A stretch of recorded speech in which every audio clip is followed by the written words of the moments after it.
Portuguesa, nossa língua, nossa língua, nossa língua portuguesa, nossa língua. O Nossa Língua Portuguesa está no ar. Hoje eu converso com o jornalista, escritor, roteirista de cinema, articulista da Folha de São Paulo, José Roberto Toreiro, que, entre outras obras, publicou um livro sobre a ira. Você vai ver também erros comuns em jornais e vai ouvir Zeca Pagodinho. Quero carinho, quero cafuné, esse teu decote me tira o sossego. Vem me dar um chamego se você quiser. Eu volto daqui a pouco. Língua portuguesa, nossa língua portuguesa, nossa língua, nossa língua, nossa língua portuguesa. Nossa língua. Nossa língua portuguesa. Nossa língua, nossa língua portuguesa. Nossa língua,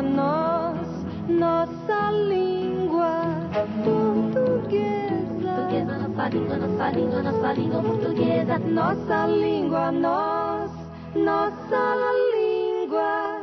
Nossa Língua Portuguesa de hoje recebe o escritor José Roberto Toreiro. Tá bom falar só escritor ou você quer todas aquelas coisas? Não, são todas escrituras mesmo, né? Porque não deixa de ser, né, na verdade. Escrever um roteiro de cinema, jornal, né? Por onde a gente vai começar? Pelo seu curso de letras, pode ser? Se quiser começar pelo pior. Por que pelo pior? Isso é uma boa... Não, eu fiz 3 cursos, né? De jornalismo e cinema. E o melhor foi o cinema. Sim. Onde me diverti mais foi o jornalismo, assim. Sim. E letras, mas é o que eu tenho menos boas lembranças. Bom mesmo é a leitura. Você lê-se muito no curso e aí o curso fica bom por causa disso. Sei. E me diga uma coisa, o futebol, eu sei que a gente vai falar de um monte de coisa aqui, mas você escreve na Folha de São Paulo 2 vezes por semana sobre futebol, né? Você escreveu, você é torcedor do Santos, você escreveu o livro, né? Um livro sobre o Santos, como você disse, com muita foto e pouco texto, né? Como é que é o futebol na sua vida? E na vida do escritor também, não só na vida do ser humano. Como praticante eu não sou grande coisa, assim, né? Sou um médio volante limitado e violento. Aí, como escritor eu gosto muito do futebol como mote, assim, para as coisas, né? Porque, de certa forma, todo jogo de futebol é meio que um drama. Tem, para quem você torce, tem um inimigo, tem coadjuvantes principais. É uma batalha mesmo, né? É uma coisa com enredo, é uma historinha. É um teatro quase. Começo, meio e fim, e o fim sempre... às vezes trágico, como no último jogo do Santos com o Corinthians. O 5-1 último, para quem, né, não tão último, mas o 5-1. Às vezes redentor, como o 2-1 contra a Inter de Limeira. Ele torce então, para o Santos, não esqueça isso. Tem sempre um enredo mesmo, um mote, uma moral no final da história. Acho que tem isso. O futebol é uma narrativa mesmo, né? Que idade você tem, José 36. Roberto? 36. Você não pegou muito aquela época em que gostar de futebol era proibido porque era o ópio do povo, era isso e era aquilo, né? Você acha que o futebol tem ainda essa visão há quem o veja ainda como um elemento de alienação, há quem considere um absurdo, por exemplo, gostar de futebol, é perder tempo, O que você acha disso? Não, eu não peguei essa fase, eu lembro de ouvir falar muito sobre isso. Então, hoje em dia é uma coisa mais suave, né? Já se pode gostar muito de futebol.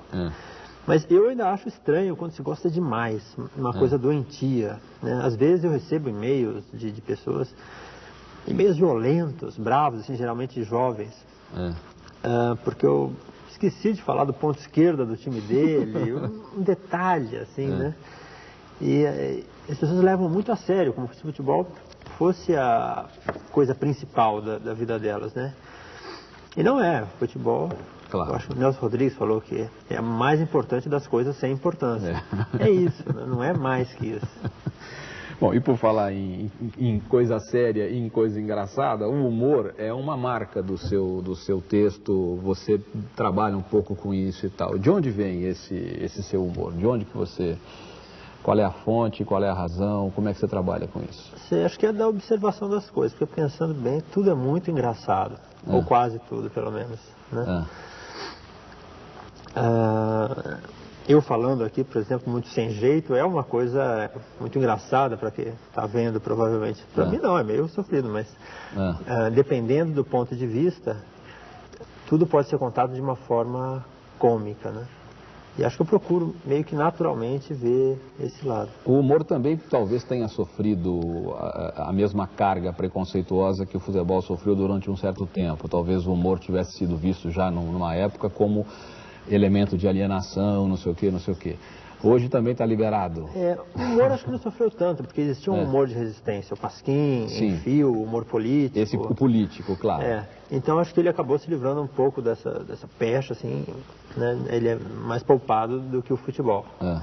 Acho que o humor consegue, e acho que historicamente mesmo ele consegue ser uma coisa crítica. De certa forma ele é naturalmente crítico, né? Para o bem ou para o mal, para a direita ou para a esquerda, mas o humor, de certa forma, é naturalmente crítico. Então, ele consegue escapar dessa ideia de alienação. Sim. E me conta uma coisa, escrever para cinema, escrever para teatro, escrever para o jornal, qual é a diferença entre cada um desses ofícios no que diz respeito ao vocabulário, à técnica, ao enfoque? Como é que você trabalha? Como é que você é tudo isso ao mesmo tempo? Bom, isso, lembre-se que tem gente lá em casa querendo, eu quero ser o que esse cara é, né? Eu quero fazer o que ele faz, como é que eu faço, como é que eu chego lá e tal. Eu tive essa sorte de fazer 3 faculdades diferentes, jornalismo, letras e cinema. Então isso já deu uma abertura para vários lados. E gosto desses vários lados, né? Assim, cinema eu acho muito divertido, literatura é bom, escrever jornal também. Acho que aí desse interesse nasce essa pluralidade, assim, essa polivalência, só para usar um termo de futebol. O mais divertido é livro mesmo. O livro é... O que você faz já é o resultado final, você pode... E o verbo é mais trabalhado, é o mais gostoso de se fazer. Já cinema é o pior, porque o roteiro não é nada, na verdade, né? O roteiro é só uma intenção de alguma coisa, não é um... O que você faz é um papel que o diretor vai seguir, mais ou menos, o ator vai repetir, de certa forma. Ora, o amor não dura mais do que 70 dias ou 32 cópulas. Quando eu encontro com ele, eu fico com a garganta seca, taquicardia, mãos úmidas e me sobe um calor aqui. Isso é amor, não é? Olha, se fosse você, eu procurava um médico. Se não for amor, os sintomas parecem de malária. Mesa de um bar, rir de chorar nunca mais. Cena de adeus, o destino faz virar cinema, nosso incêndio. Então é uma coisa que dá menos prazer também. Também tem muita indicação técnica, você tem que falar o que a câmera faz. Então, tem tudo isso no roteiro? É uma escrita muito aos tranquinhos, né? Você não escreve a história, você escreve um diálogo, aí fala que a câmera tal fez um movimento, parará, parará. Tudo isso faz Outro parte diálogo, e fala que a luz aqui está forte, parará, parará. Mais um diálogo.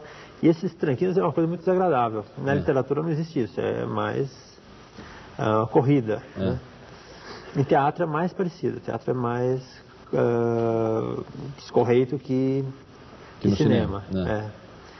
E para jornal é divertido também. O jornal fica ali perto da literatura. O jornal tem uma coisa pior, diria eu, ou duas coisas piores. Uma é a obrigação, porque não tem jeito, né? É dia tal, sua coluna sai e paciência, ou sai, né? Então, mesmo que o assunto não exista, que se faça o assunto, né?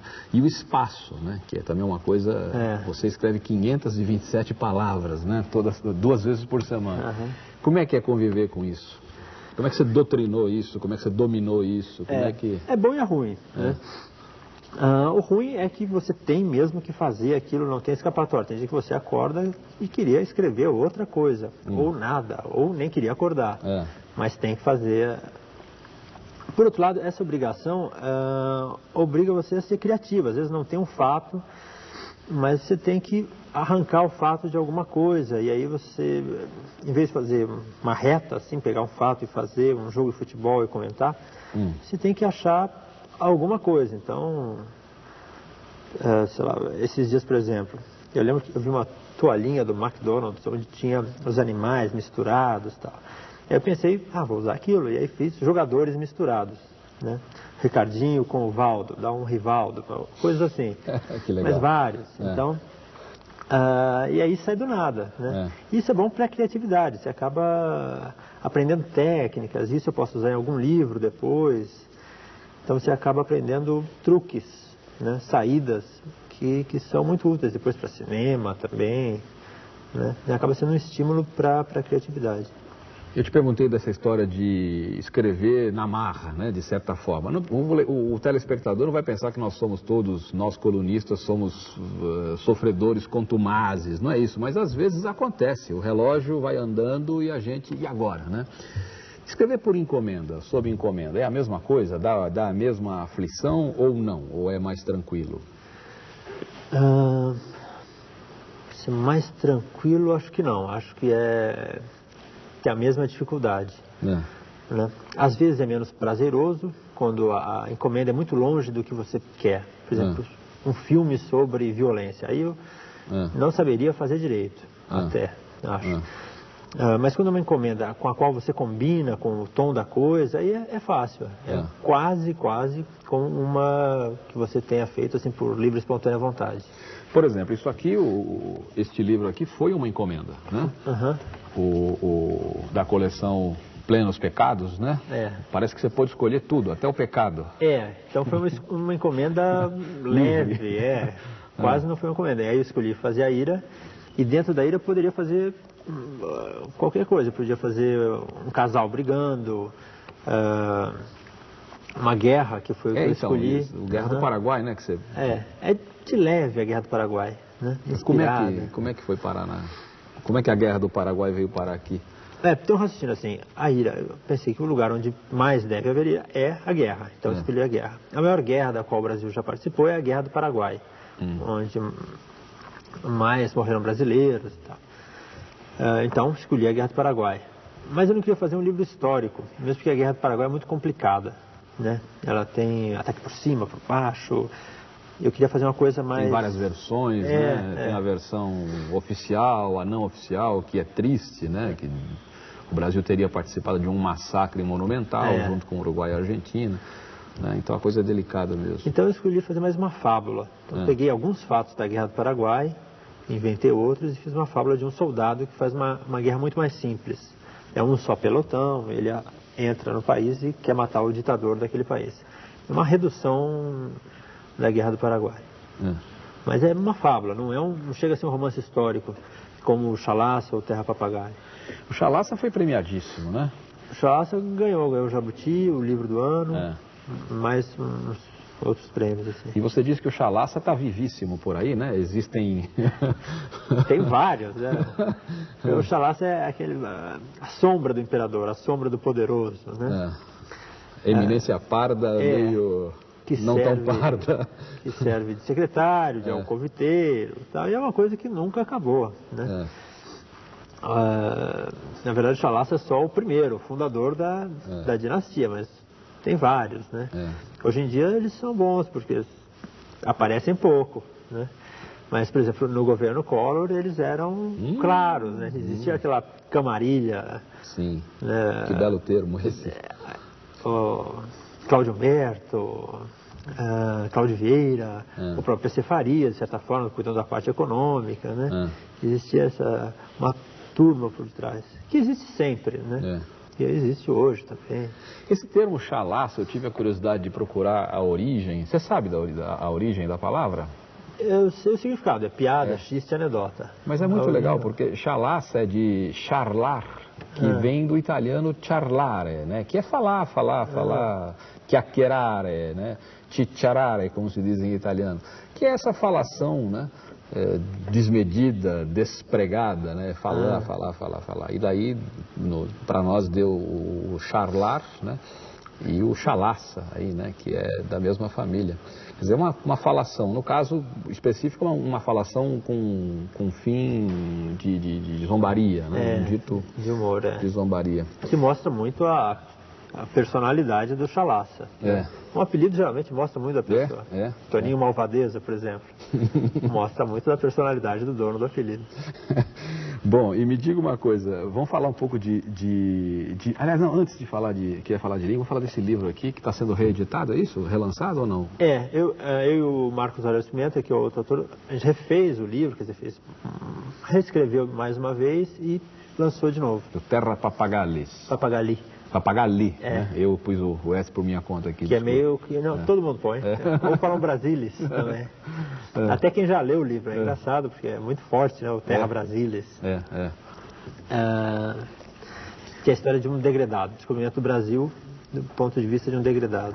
E tem até um glossário aqui, tupi, né? É isso? É meio inventado, meio verdadeiro, né? O dicionário. Meio termo. Né?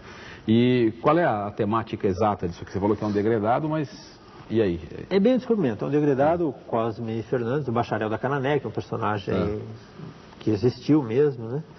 E ele está contando a vida dele. Ele teria vindo com Cabral e teria sido largado aqui, em Cananéia. E aí ele conta o começo do Brasil, como é que foi, as primeiras impressões, o contato com os índios, né? É um descobrimento contado de um outro jeito, né? Por um outro ângulo. Perfeito. Me conta uma coisa mais, vamos falar da língua. No seu texto, por exemplo, da Folha, e nos seus textos todos, você, de certa forma, combina o que é considerado o padrão culto, ou alguma coisa próxima disso, você combina isso com uma certa dose de linguagem mais próxima do dia a dia. Você tem a língua te aflige de alguma forma ou você nem pensa no assunto, você toca a bola, como é que é isso? Não, eu penso em formas diferentes. No livro, por exemplo, esse livro que é um livro que teria sido escrito em 1535, eu penso de uma outra forma. Então eu li vários autores da época, Gil Vicente, bastante, para pegar o jeito de escrever daquele tempo. Quando é uma coisa como a Folha de São Paulo, aí não. Aí eu tento eu me preocupo muito com o ritmo, na verdade mais com o ritmo do que com a correção, até, mas com o humor, porque às vezes você consegue o humor só no ritmo, né? O Veríssimo, por exemplo, faz isso muito bem. Às vezes ele consegue o humor só com o tamanho das frases, da resposta. Ele é impressionante. Isso é sensacional. Então eu tento pensar mais no ritmo. Mas aí eu não penso em falar assim, não, quero fazer alguma coisa alta, mas ao mesmo tempo inteligível. É meio que sai sozinho. Intuitivo até. Vai indo. Quer dizer, amar se aprende amando, dizia Drummond, né? E escrever se aprende escrevendo, é isso? Quer dizer, vai indo uma hora... e lendo. Né? Claro, também. Tá bom, Toreiro, José Roberto Toreiro. Eu vou chamar um pequeno intervalo, você vai ficar mais um pouquinho aqui com a gente, tá bom? Nossa Língua Portuguesa volta já já. Volta com o escritor, roteirista e, em último caso, escritor, como nós já dissemos aqui no começo, José Roberto Toreiro. Toreiro, terrível o ofício de escrever para jornal. Por quê? Porque uma vez entregue o texto, é mais ou menos como um filho que se deixa na estação para viajar sozinho, né? E agora, né? O que vai acontecer? Às vezes a gente vê no texto da gente coisas que a gente não fez, mas alguém, né? Por exemplo, aqui eu estou vendo uma matéria de um jornal aqui que fala que o restaurante diz que o restaurante tem um laudo cardápio. Que você toparia aí esse? É o laudo da ideia de laudo criminal, né? Mas talvez ele tenha tentado dizer isso, que é um cardápio criminoso mesmo. Para você não ir nesse restaurante. Pois é, aqui certamente havia a intenção de escrever laudo, né? Mas esses erros são saborosos, né? Porque independente... Ainda mais esse que fala de cardápio. Por falar de cardápio, é mais saboroso ainda, né? O laudo cardápio vira o laudo cardápio. E a gente conversou um pouquinho sobre isso antes. Você fez uma observação metonímica interessante sobre o laudo cardápio. Como é que é mesmo a história? Mesmo um laudo cardápio pode ser um cardápio com muitas indicações de comida, mas não necessariamente o restaurante tem, ou a pessoa comeu demais. Né? Porque, agora vamos falar sério aqui, o laudo, a palavra laudo, o adjetivo laudo, significa abundante, copioso, uma lauta refeição, uma refeição consistente, uma refeição... Aqui, quando se diz um laudo cardápio, talvez quem escreveu tenha tentado dizer que o jornal faria, o restaurante faria apresentaria um cardápio com pratos abundantes, pratos em que a comida fosse absolutamente abundante, gostosa, saborosa e por aí vai. A gente não resiste à tentação, maldosamente, entre aspas, de dar uma risadinha com isso. Como acontece também nesse mesmo jornal, com uma propaganda aqui de um supermercado, né, que oferece um estoque muito grande com assento, estoque, né? Se fosse um estoque de cadeiras. Um estoque de cadeiras? Não. Com os assentos, né? Tá vendo como ele é bem humorado? A mercearia, né? Que tem atendentes muito educados, que falam merci, merci para todos. Tá vendo lá? Merci, mercearia, pronto, né? Em compensação, esse supermercado entrega em domicílio, que é uma coisa gramaticalmente correta, mas que fica assim em choque com erros esquisitos, né? Até simples demais, e uma sofisticação aqui no entrega em domicílio, né? Interessante, interessante. É isso, quer dizer, cuidado, a gente fala aqui brincando, mas a gente sabe que é preciso dar um desconto, né? Sem fazer propaganda de empresa de telefonia. O desconto qual é? O jornal é feito no pique, né? É feito no pique. Você já mudou seu texto muitas vezes ou não? Já, várias. Assim, o último eu mandei 3 vezes para a Folha de São Paulo, porque eu ia achando erros, achando... Então, imagine só, né? Isso é feito no pique mesmo. É isso. Nossa língua portuguesa. Nós fomos às ruas perguntar uma coisa aparentemente esquisita para as pessoas. Vamos ver o que aconteceu. O correto é pedir arrego ou pedir arreglo? Arreglo. Pedir arrego. Arrego. Pedir arrego. Pedir arreglo. Pedir arrego. Isso aí pegou agora. Toreiro, você teve alguma vez na vida dúvida se é pedir arrego ou pedir arreglo? Não, arreglo eu nem conhecia. Agora, você teve no seu vestibular, caiu, por exemplo, o óculos, os óculos. Aí você tem uma história interessante, como é que é isso? Eu fiquei, a primeira vez, no distante ano de 1982, essa era uma das questões. Completar se era os óculos ou o óculos. Eu achei que os óculos era muito simples, né? Porque tudo no plural, estava combinando. E tem essa impressão que é sempre o mais complicado que é o certo. Eu lembro que eu coloquei o óculos, né? E errei.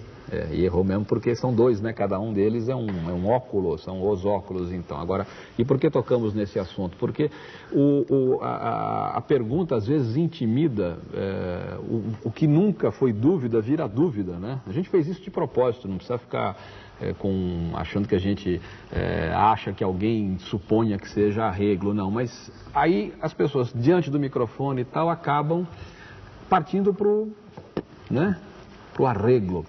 Fosse lá no Rio Grande do Sul, acho que tudo bem, porque lá as pessoas falam em arreglo, que é do espanhol platino, arreglar, que é arrumar, né? É uma expressão muito usada no Sul, fazer um ajuste, fazer uma combinação, consertar alguma coisa.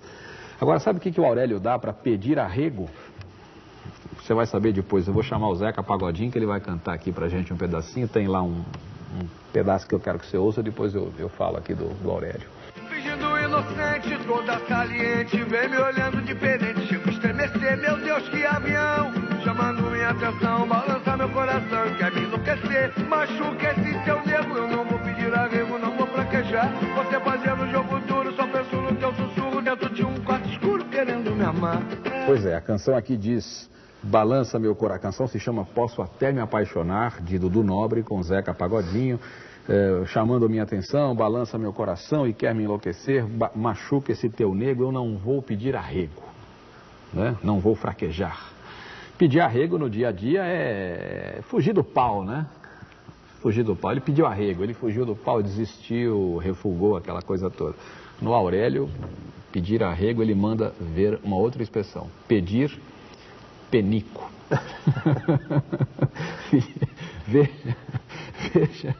Veja pedir penico. E é penico, viu? Não é pinico, não. É pedir penico. É brincadeira um negócio desse. Quer dizer, o Aurélio nos surpreende. Aparentemente aquela coisa meio sisuda. Então. E aí pedir penico. Você pede arrego ou pede penico, Toreiro? Eu vou mais com o Zeca Pagodinho do que com o Aurélio. Eu peço arrego, Pede arrego, pede arrego. Menos mal. Mas é isso, a palavra está no dicionário, arrego de arregar, né? Que é, o Aurélio diz, por exemplo, que é uma forma brasileira, ou seja, português do Brasil, né? Um brasileirismo, né? Forma usada especificamente no Brasil, no português de Portugal, no português do Brasil e não no português de Portugal e nas outras comunidades lusófonas. Mas é isso, né? Pedir arrego.